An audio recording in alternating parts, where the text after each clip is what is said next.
Hi, I've been a bit remiss in updating any of you on how I'm doing. Just finished my 27th half marathon in a row, doing quite well. I've basically got to a point where I'm doing sort of 92 minutes pretty much, I wouldn't say without effort, but fairly easily and managing to keep a heart rate under 141. I've even done a few where I've managed to keep it under 136, which is good.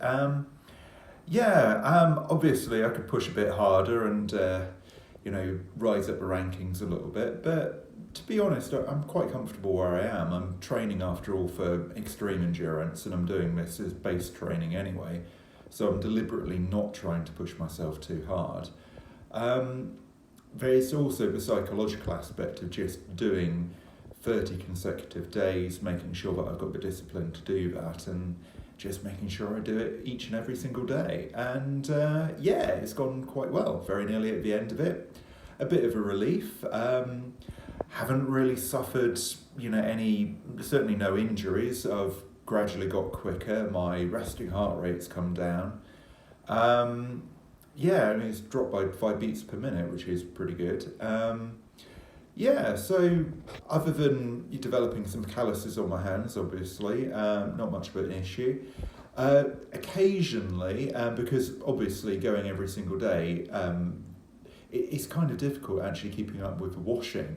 Luckily, I've got a quick wash setting on the washing machine, and I've been using that, and it's been excellent weather. We've had days which have varied between about sort of 25 and 30 degrees C, so it's really easy to get stuff dry at the moment, which has been a blessing. And cope quite well with that. But occasionally, different bits of gym kit don't work quite as well because they're not as close fitting. And if you're going to be doing rowing, certainly long distance rowing, do get something really close fitting, compression shorts, that sort of stuff. It might make you look a bit ridiculous in the gym, but it will save you, basically getting a really sore and potentially chafed bottom, which is not fun, especially if you're doing it day after day. How people manage to do it across the Atlantic, I'll never know. I actually had a cousin on my mum's side which attempted it back when I was very, very young, and sadly he died. His boat was chopped in two. I don't know whether it was a whale, a trawler maybe, a large, not likely a trawler, they'd probably spot it, but one of these large container vessels that could have broken his boat in half. But they found the camera and stuff, and he was apparently getting quite close to island, so it's a great shame. He was just sort of, he was caught just at the end, but also real tragedy for that part of the family. But it's a long time in the past, but he certainly referred to kind of sores on my backside and stuff, and with the salt water I've got no idea how anyone manages that. It's quite a tour de force that. But I'm trying to sort of honour that and, raise some money for local charities and stuff. So I'm going to be sort of working over the next year towards the 24-hour row, trying to basically, I've got a figure in mind of 320 kilometres. If I can do that, I'd get the world record, and it would also be a nice milestone because that's exactly 200 miles, which makes it convenient to explain to people across the pond and stuff just how far I've rowed without resorting to pocket calculators.